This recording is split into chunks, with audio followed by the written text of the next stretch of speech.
નમસ્કાર વિદ્યાર્થી મિત્રો। તો લાસ્ટ ટાઈમ આપણે વાત કરી હતી ઓહમના નિયમ વિશે। ત્યારબાદ આપણે અવરોધ વિશે માહિતી મેળવી અને અવરોધકતા નામની રાશિ વિશે પણ કીધું। હવે આપણે વાત કરીએ ઓહમના નિયમની મર્યાદાઓ વિશે। તો સૌ પહેલા ઓહમના નિયમ મુજબ તમે જાણો છો એ મુજબ ઓહમના નિયમ મુજબ નિયમ શું છે એનો? તો કે નિશ્ચિત ભૌતિક પરિસ્થિતિમાં રહેલ કોઈ વાહક માંથી વહેતો પ્રવાહ તે વાહકના બે છેડા વચ્ચે લાગુ પાડેલ વિદ્યુત સ્થિતિમાનના તફાવતના સમપ્રમાણમાં હોય છે। અથવા તો તમે આમ પણ કહી શકો કે નિશ્ચિત ભૌતિક પરિસ્થિતિમાં રહેલ કોઈ વાહકના બે છેડા વચ્ચેનો વિદ્યુત સ્થિતિમાનનો તફાવત તે વાહકમાંથી વહેતા પ્રવાહના સમપ્રમાણમાં હોય છે। અને સમપ્રમાણતા એટલે તમે જાણો છો વાહકનો અવરોધ આ V = I। હવે આ નિયમ મુજબ જે પદાર્થો અથવા તો જે દ્રવ્યો આ નિયમનું જે પાલન કરે છે એવા દ્રવ્યોને આપણે ઓહમિક રચનાઓ કહીશું। કેવી રચનાઓ કહીશું? ઓહમિક રચનાઓ કે જે ઓહમના નિયમનું પાલન કરે છે, કે જે ઓહમના નિયમનું પાલન કરે છે। હવે જે રચનાઓ મોટા બધી જ ધાતુ ઓહમિક રચનાઓ તો કે બધી જ ધાતુ કેટલીક અધાતુ અને કેટલાક વિદ્યુત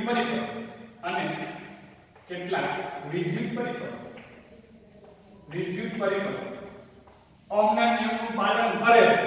મિત્રો ગુરુત્વાકર્ષણનો નિયમ છે, કુલમ્બનો નિયમ છે, આ સાર્વત્રિક નિયમો છે। મતલબ કે વિશ્વમાંના દરેક દ્રવ્ય દરેક પદાર્થને છે લાગુ પડે છે, પરંતુ ઓહમનો નિયમ છે આ સાર્વત્રિક નિયમ નથી। ઓહમનો નિયમ સાર્વત્રિક નિયમ નથી। આ વિશ્વમાં રહેલ દરેક પદાર્થ અથવા દરેક વિદ્યુત રચના ઓહમના નિયમનું પાલન કરતી નથી। બધી ધાતુઓ કેટલીક ધાતુઓ અને કેટલાક વિદ્યુત પરિપથો છે એ ઓહમના નિયમનું પાલન કરે છે। ઘણી બધી એવી ઇલેક્ટ્રોનિક્સ રચનાઓ છે જે ઓહમના નિયમનું પાલન કરતી નથી, જે ભવિષ્યમાં આપણે શીખવાના છે। તો ઓહમના નિયમનું જે પાલન કરે છે એને કહેવાય ઓહમિક રચનાઓ। જ્યારે ઘણી બધી એવી રચનાઓ છે ઇલેક્ટ્રોનિક્સ રચનાઓ છે, અર્ધવાહકો સેમિકન્ડક્ટર્સ છે જે ઓહમના નિયમનું પાલન કરતા નથી, એને કહેવાય નોન ઓહમિક રચનાઓ। તો અત્યારે ઓહમિક રચના છે કે જેના માટે આ સંબંધનું પાલન થાય છે, એવી રચનાઓ કે જેના માટે આ સંબંધનું પાલન થાય છે, સમીકરણ 1 છે એનું પાલન થાય છે, આવી રચનાઓ છે એના માટે જો તમે V વિરુદ્ધ I નો આલેખ મેળવો, પ્રાયોગિક રીતે મેળવો તો V વિરુદ્ધ I નો આલેખ નિશ્ચિત ભૌતિક પરિસ્થિતિમાં એનું ટેમ્પરેચર છે કોન્સ્ટન્ટ રાખીને આપેલ દ્રવ્યો માટે તમે આ સંબંધ મેળવો એટલે એ સંબંધ તમને કેવો મળશે? તો શું તમે જેમ જેમ વોલ્ટેજ વધારતા જાશો એમ પ્રવાહ પણ વધતો જશે। તો જે ઓહમિક રચનાઓ છે તે ઓહમના નિયમનું પાલન કરે છે એવી રચનાઓ માટે V વિરુદ્ધ I આલેખ કેવો મળશે? તમને સુરેખ મળશે। કેવો મળશે? સુરેખ।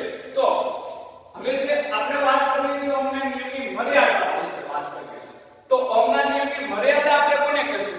તો કે જે રચનાઓ માટે આ V વિરુદ્ધ I આલેખ છે તે સુરેખ નથી મળતો, V વિરુદ્ધ I નો આલેખ સુરેખ નથી મળતો, અથવા તો જે રચનાઓ આ સમીકરણનું સમાધાન નથી કરતી એવી રચનાઓ છે ઓહમના નિયમની મર્યાદાઓ કહેવાય। બરોબર છે? તો ઓહમના નિયમની મર્યાદાઓની આપણે જો વાત કરવા જઈએ તો કેટલીક એવી રચનાઓ છે કે જેમાં V વિરુદ્ધ I નો જે સંબંધ છે V વિરુદ્ધ I આ સંબંધ રેખીય મળતો નથી, આવી કેટલીક રચનાઓ છે। તો આ રચનાઓ જે છે એ રચનાઓ શું કહેવાશે? ઓહમના નિયમની મર્યાદા કહેવાશે। કારણ કે ઓહમના નિયમનું પાલન કરતી રચનાઓ છે એમાં શું મળે છે? V વિરુદ્ધ I નો આલેખ સુરેખ મળે છે। કેવો મળે છે? સુરેખ મળે છે।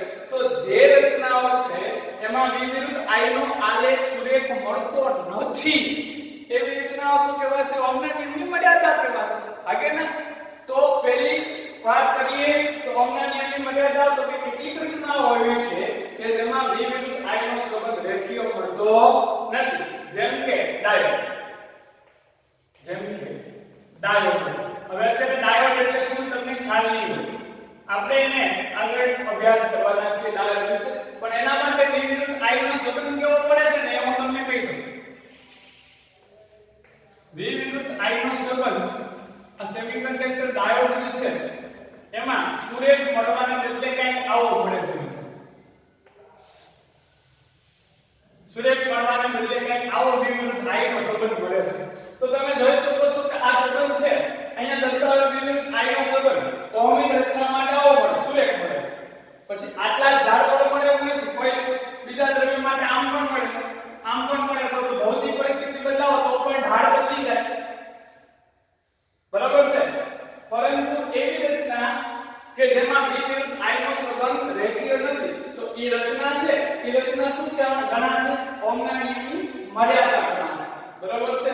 તો એક ડાયોડ છે જેમાં તમે જોઈ શકો છો કે V વિરુદ્ધ I નો સંબંધ છે રેખીય નથી. કેવો છે? અરેખીય છે. કેવો છે? અરેખીય છે. વાત કરીએ બીજી મર્યાદા વિશે કે V વિરુદ્ધ I સંબંધ છે, V વિરુદ્ધ I સંબંધ છે એ V ની સંજ્ઞા પર આધાર રાખે છે. V ની સંજ્ઞા પર આધારિત હોય છે, અથવા તો આધાર રાખે છે. તો આ પણ ઓહમના નિયમની મર્યાદા છે, કારણ કે જે રચના ઓહમના નિયમનું પાલન કરે છે તે રચનામાં V વિરુદ્ધ I સંબંધ V ની સંજ્ઞા પર આધારિત નથી. જો હું તમને કહું કે દાખલા તરીકે આપણે આ આલેખ છે એને આપણે પસંદ કરીએ, આ એક આલેખ વિશે આપણે ચર્ચા કરીએ. ફોર એક્ઝામ્પલ ધારો કે અહીંયા 0 વોલ્ટ છે, આ એક બિંદુ, આ આલેખ પરનો બિંદુ આપણે P વિચારી લઈએ, P બિંદુ વિચારી લઈએ. P બિંદુ પાસેના વોલ્ટેજ ધારો કે તમને 10 વોલ્ટ છે. કેટલા વોલ્ટ છે ભાઈ? 10 વોલ્ટ. ત્યારે તમને પ્રવાહ કેટલો મળ્યો? ધારો કે 1.5 એમ્પિયર મળે છે. ધારો કે 1.5 એમ્પિયર મળે છે. કોના માટે આ ગ્રાફ? કોના માટે છે? ઓહમિક રચના માટે, મતલબ કે ઓહમના નિયમનું પાલન કરે છે તેવા દ્રવ્ય માટેનો આલેખ છે. હવે તમે માત્ર શું કરો કે 10 વોલ્ટ જ આપવાના છે, મૂલ્ય નથી બદલવાનું, આપવાના 10 વોલ્ટ, પરંતુ એની ડાયરેક્શન છે બદલી દેવાની છે, એની સંજ્ઞા ઉલટી દેવાની છે. તો તમને જે રચના ઓહમના નિયમનું પાલન કરે છે એમાં શું મળશે? પ્રવાહ તો 1.5 એમ્પિયર જ મળશે, પરંતુ ઉલટી દિશા. ફોર એક્ઝામ્પલ જો હું તમને અહીંયા આકૃતિ પરિપથ ડ્રો કરીને બતાવું. કાંઈક અવરોધ R છે. મિત્રો આ અવરોધની સંજ્ઞા છે, પરિપથમાં અવરોધ દર્શાવવા માટેની આ સંજ્ઞા છે. આ ફોર એક્ઝામ્પલ સપોઝ કે 20 ઓહમનો અવરોધ છે. કેટલા ઓહમનો અવરોધ છે? 20 ઓહમનો અવરોધ છે. આ અવરોધમાં આપણે એક છેડો x કહી દઈએ, બીજો y છેડો કહી દઈએ. આપણે એક બેટરી છે એ લગાવી છે. કેટલા વોલ્ટની? 10 વોલ્ટની. કેટલા વોલ્ટની? 10 વોલ્ટની બેટરી લગાવી. આપણે બેટરી એવી રીતે લગાવી છે, બેટરીનો ધન x છેડા સાથે જોડેલો છે અને ઋણ ધ્રુવ છે એ y છેડા સાથે જોડેલો છે. એટલે રૈવાદિક પ્રવાહ તમે જાણો છો એ મુજબ કઈ બાજુ મળશે તમને રૈવાદિક પ્રવાહ? તો કે x થી y ની દિશા, x થી y તરફ રૈવાદિક પ્રવાહ મળશે. એ રૈવાદિક પ્રવાહ I નું મૂલ્ય કેટલું થશે? તો ઓહમના નિયમ મુજબ I બરાબર V upon R, એટલે V છે 10, R છે 20, તો 0.5 એમ્પિયર. ચલો અહીંયા 1.5 ને આપણે 0.5 કરી દઈએ. આપણે એ રીતે કિંમત મૂકી છે એના, એ કિંમત આપણે લીધી છે. હવે માત્ર ચેન્જ શું કરવાનું છે? તો કે V ની સંજ્ઞા બદલવાની છે. શું કરવાનું છે? V ની સંજ્ઞા બદલવાની છે. તો V ની સંજ્ઞા કેવી રીતે બદલશું? તો કે અહીંયા x છેડો છે ધન સ્થિતિ માને છે, y છેડો છે ઋણ સ્થિતિ માને છે. આપણે ઉલટું કરી દેવાનું છે મિત્રો, કે x છેડો ઋણ સ્થિતિ માને, y છેડો ધન સ્થિતિ માને. વોલ્ટેજ તો કેટલા છે? 10 ના 10, એટલે વિસ્થિતિમાનનો તફાવત છે એ તો 10 વોલ્ટ જ છે, પરંતુ આપણે એની ડાયરેક્શન ચેન્જ કરી દીધી, એની સંજ્ઞા બદલી દીધી. એટલે આપણે પેલા 10 વોલ્ટ હતા હવે -10 વોલ્ટ કહી શકાય. તો અહીંયા શું થશે? I નું મૂલ્ય નહીં બદલે, પરંતુ I ની ડાયરેક્શન છે એ ચોક્કસ બદલી જશે. હવે રૈવાદિક પ્રવાહ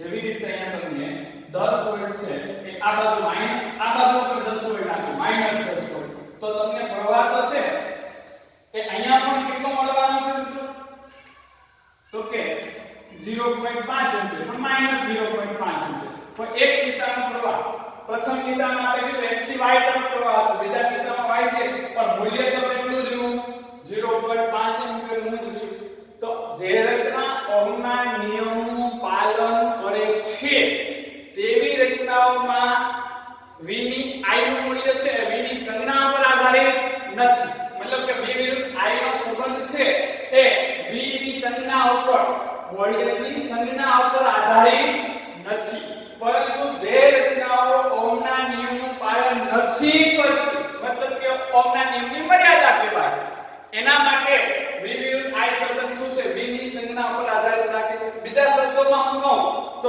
જે રચનાઓ માટે v વિરુદ્ધ i સંબંધ છે v ની સંજ્ઞા ઉપર આધારિત છે એવી રચનાઓ ઓહમના નિયમની મર્યાદા એ રચના ઓહમના નિયમનું પાલન કરતી નથી તો એ ઓહમના નિયમની એક મર્યાદા કહેવાય જે આ ડાયોડ માટે વાત કરી આમાં પણ તમે ડાયોડનું એક્ઝામ્પલ લઈ શકો આમાં પણ તમે ડાયોડનું એક્ઝામ્પલ લઈ શકો કે ભાઈ તમે જોઈ શકો કે ફોર એક્ઝામ્પલ આ 3 વોલ્ટ છે ફોર એક્ઝામ્પલ તો 3 વોલ્ટ માટે જે પ્રવાહ તમને મળે છે I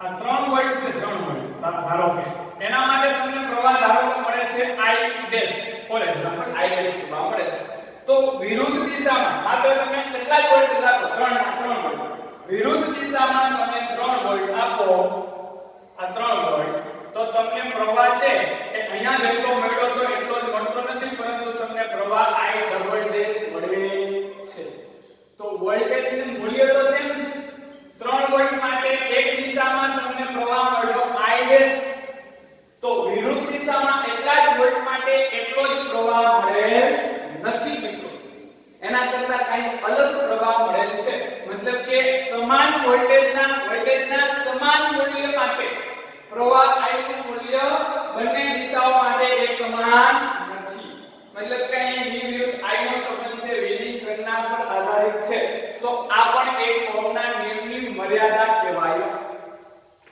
ત્યારબાદ આપણે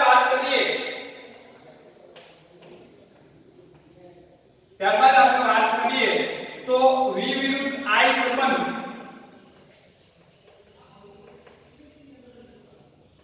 અનન્ય નથી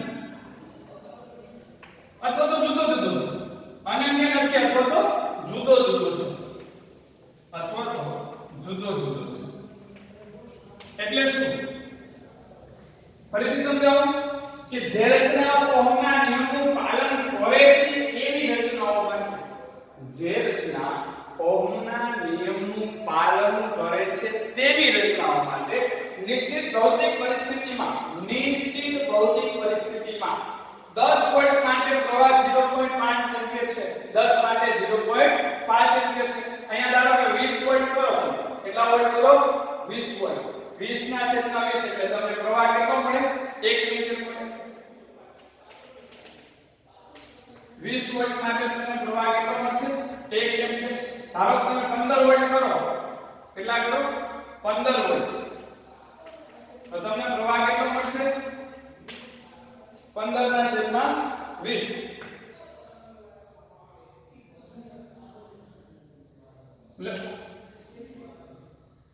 તમે ધારો કે 15 વોલ્ટ 10 વોલ્ટ આપો છો 0.5 એમ્પિયર મળે છે 15 વોલ્ટ આપો તો તમને કેટલા મળશે 0.75 એમ્પિયર 20 વોલ્ટ આપો તો કેટલા મળશે 1 એમ્પિયર હવે તમે ધારો કે સેમ એક્સપેરિમેન્ટ કલાક પછી કરો અથવા તો ફરીથી તમે 20 વોલ્ટ ક્યાં 1 એમ્પિયર ફરીથી વોલ્ટેજ ઘટાડીને 10 વોલ્ટ કરી નાખો ફરીથી પ્રવાહ કેટલો મળવાનો 0.5 એમ્પિયર મતલબ કે નિશ્ચિત ભૌતિક પરિસ્થિતિમાં વોલ્ટેજની કોઈ એક ચોક્કસ કિંમત માટે પ્રવાહની પણ કોઈ એક ચોક્કસ કિંમત જ મળે છે નિશ્ચિત ભૌતિક પરિસ્થિતિમાં વોલ્ટેજની કોઈ એક ચોક્કસ કિંમત માટે પ્રવાહની પણ કોઈ ચોક્કસ કિંમત મળે છે તો આ ઓહમના નિયમનું પાલન કરતી રચનાઓમાં આવું જોવા મળશે પરંતુ જે રચના ઓહમના નિયમનું પાલન નથી કરતી મતલબ કે જે ઓહમના નિયમની મર્યાદા છે એમાં એવું જોવા મળતું નથી તો એ ઓહમના ઓહમના નિયમની મર્યાદા કહેવાય.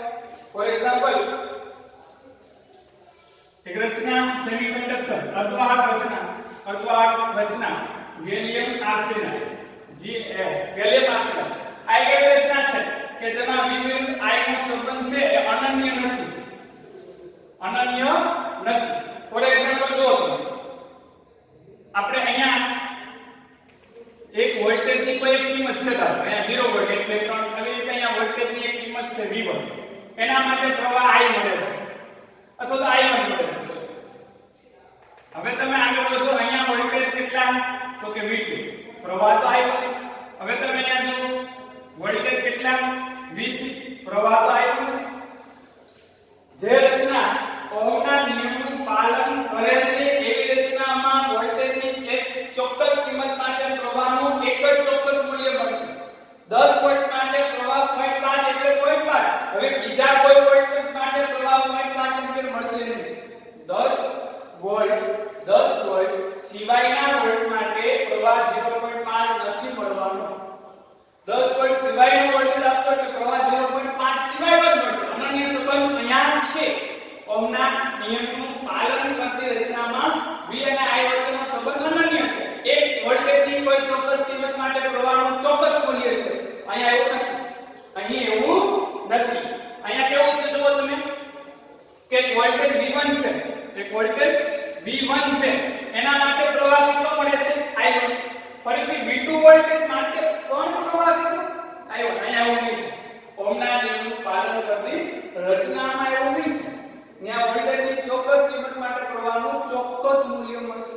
ફરીથી V3 વોલ્ટેજ માટે પણ તમે જો પ્રવાહ કેટલો મળે છે તો વોલ્ટેજ અને પ્રવાહ વચ્ચેનો સંબંધ અહીંયા અનન્ય નથી. તો ઓહમના નિયમની મર્યાદા કહેવાય. તો આ રચના જે છે ગેલિયમ આર્સેનાઇડ, આ રચના પણ ઓહમના નિયમની એક મર્યાદા છે.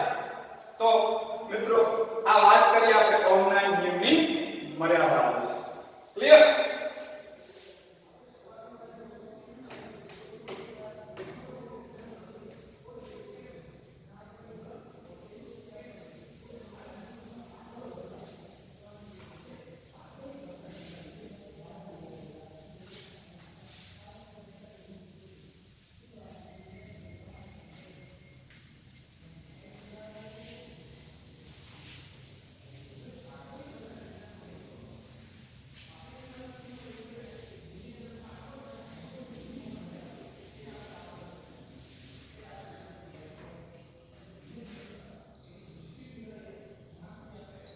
ચાલો હવે આપણે જે રાશિ વિશે વાત કરવી છે એ રાશિ છે પ્રવાહ ઘનતા.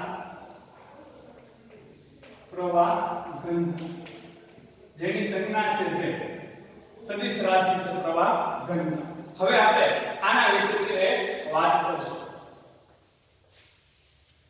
તો પ્રવાહ ઘનતા એટલે શું, આ રાશિ શા માટે વ્યાખ્યાયિત કરી એના વિશે આપણે વાત કરીએ. ફોર એક્ઝામ્પલ એની પહેલા એક ઉદાહરણ લઈએ. દાખલા તરીકે નળાકાર વાહક તાર છે. ફોર એક્ઝામ્પલ આ એક નળાકાર વાહક તાર છે. એનો એક છેડો x કહી દઈએ, બીજો છેડો y કહી દઈએ. ધારો કે આપણે x છેડો છે અને y છેડાની વચ્ચે વિદ્યુત સ્થિતિમાનનો તફાવત આપીએ. શું આપીએ? વિદ્યુત સ્થિતિમાનનો તફાવત. ધારો કે x છેડો છે ધન સ્થિતિમાને છે અને y છેડો છે ઋણ સ્થિતિમાને છે. આપણે જે વિસ્થિતિમાનનો તફાવત આપ્યો એવી રીતે આપ્યો છે કે x છેડો ધન સ્થિતિમાન અને y છેડો ઋણ સ્થિતિમાન. એટલે તમે ડાયરેક્ટલી કહેશો કે રૈવાહિક પ્રવાહ I છે એ ધનથી ઋણ તરફ આ વાહકમાં વહેશે, પસાર થશે. ધારો કે કેટલો પ્રવાહ છે એનું મૂલ્ય લઈને વાત કરીએ, સંજ્ઞાથી વાત કરીએ. ફોર એક્ઝામ્પલ ધારો કે તમને એમ કહું કે 2 એમ્પિયરનો પ્રવાહ વહે છે. કેટલો પ્રવાહ વહે છે આ વાહકમાંથી? 2 એમ્પિયરનો કુલ પ્રવાહ વહી રહ્યો છે. આખા આડછેદમાંથી ટોટલ કેટલો પ્રવાહ પસાર થઈ રહ્યો છે? તો વાહકમાંથી કેટલો પ્રવાહ પસાર થઈ રહ્યો છે? 2 એમ્પિયર પ્રવાહ પસાર થઈ રહ્યો છે.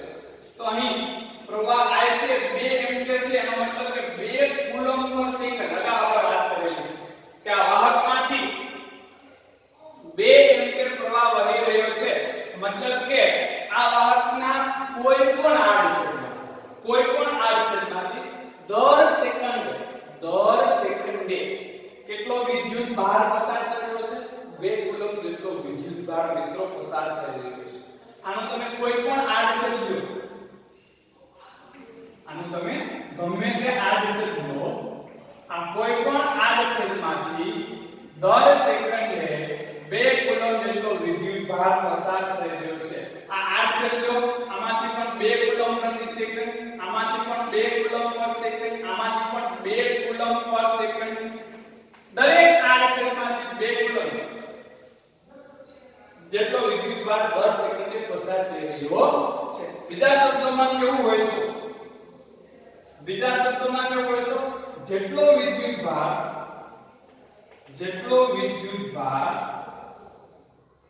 1 સેકન્ડમાં અથવા તો આપેલ સમયમાં જેટલો વિદ્યુતભાર જેટલા સમયમાં કોઈ એક આડછેદમાં, દાખલા તરીકે તમે આ એક આડછેદ વિચારો તો જેટલો વિદ્યુતભાર જેટલા સમયમાં કોઈ એક આડછેદમાં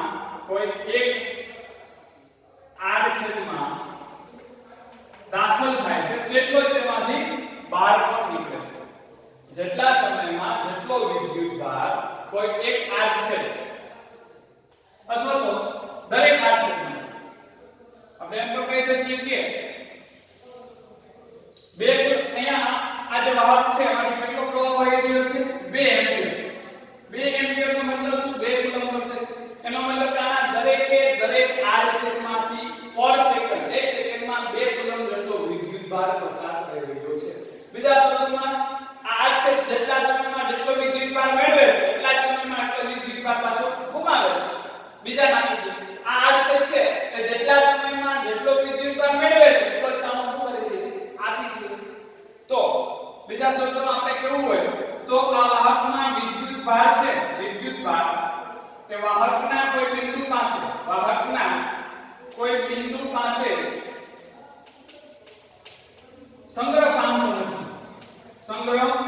પામતો નથી. આ થોડી વાર અહીંયા ઉભો રહી ગયો. જ્યાં સુધી એમાં 2 એમ્પિયર વિદ્યુત પ્રવાહ પસાર થાય છે વાહકમાંથી ત્યાં સુધી દરેક આડછેદમાંથી 1 સેકન્ડમાં 2 કુલમ વિદ્યુતભાર પસાર થાય છે. મતલબ કોઈ બિંદુ પાસે વિદ્યુતભાર સંગ્રહ પામતો નથી, નાશ પામતો નથી. ધારો કે અહીંયા વિદ્યુતભાર થોડો નાશ થઈ ગયો 2 માં, તો આગળના આડછેદમાંથી 2 કુલમ પસાર થશે નહીં. કારણ કે જેટલા સમયમાં જેટલો વિદ્યુતભાર મેળવે છે એટલા સમયમાં આટલો વિદ્યુતભાર પાછો ગુમાવે છે દરેક આડછેદ. તો કોઈ બિંદુ પાસે વિદ્યુતભાર સંગ્રહ પામતો નથી, નાશ પામતો નથી, સ્વયં ઉદ્ભવતો પણ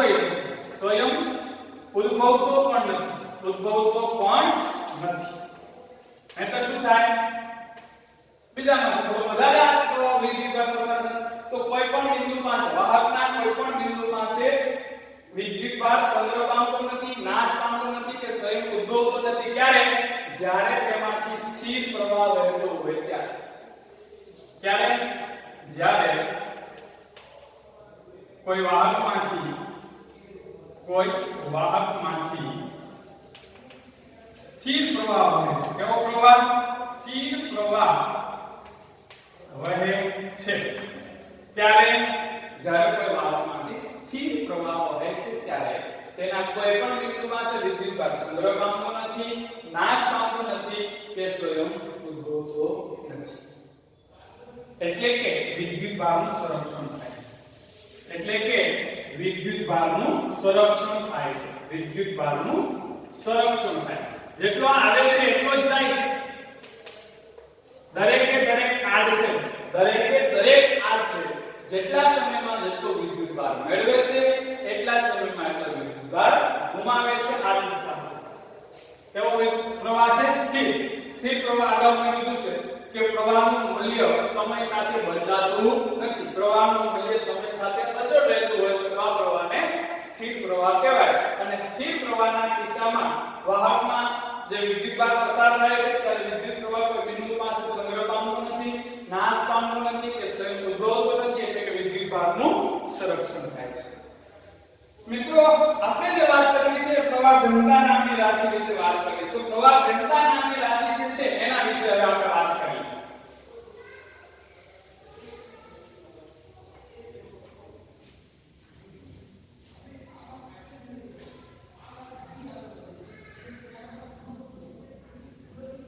તો પ્રવાહ ઘનતા નામની જે રાશિ છે એના વિશે આપણે વાત કરવા જઈએ તો ધારો કે એક આડછેદ આપણે ધ્યાનમાં લઈએ છીએ વાહકનું કોઈ આડ છે આમાંથી મેં અગાઉ તમને કીધું એમ ધારો કે કુલ પ્રવાહ આ વાહકના આડછેદમાંથી કુલ પ્રવાહ કેટલો પસાર થાય છે 2 એમ્પીયર તો એનો મતલબ શું હું તમને અહીંયા સાઈડમાં આડછેદ ડ્રો કરી બતાવું છું આ આડછેદ તમને સારી રીતે સમજાય એ માટે અહીંયા સાઈડમાં ડ્રો કરી આ નળાકાર વાહકદાર છે એટલે આનો આડછેદ આખું વર્તુળ હશે બરાબર છે આમાંથી ટોટલ કેટલો પ્રવાહ વહે છે 2 એમ્પીયર મતલબ કે 1 સેકન્ડમાં આ આખા આડછેદમાંથી કેટલો વિદ્યુત ભાર છે એ પસાર થાય છે 2 કુલમ જેટલો વિદ્યુત ભાર પસાર થાય છે કેટલો 2 કુલમ જેટલો હવે જો ધ્યાનથી સમજો કે આ વાહકના આપણે ભાગ કર્યો આ આડછેદમાં ચલો 2 ભાગ કર્યો 1 સેકન્ડમાં આ વાહકમાંથી ટોટલ કેટલો વિદ્યુત ભાર પસાર થાય છે 2 કુલમ તો 2 સરખા ભાગ કરી દો કેવા 2 ભાગ કરી દો સરખા તો એક ભાગમાંથી કેટલો વિદ્યુત ભાર પસાર થતો હશે અને બીજા ભાગમાંથી કેટલો વિદ્યુત ભાર પસાર થતો હશે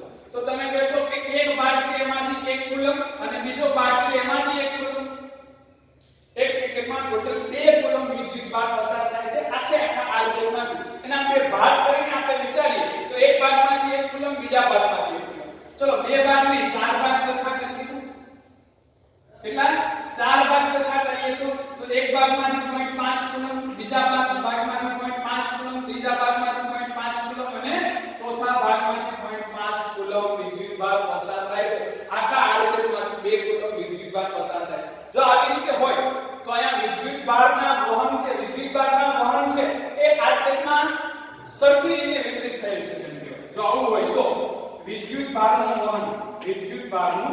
વહન સમગ્ર આડછેદ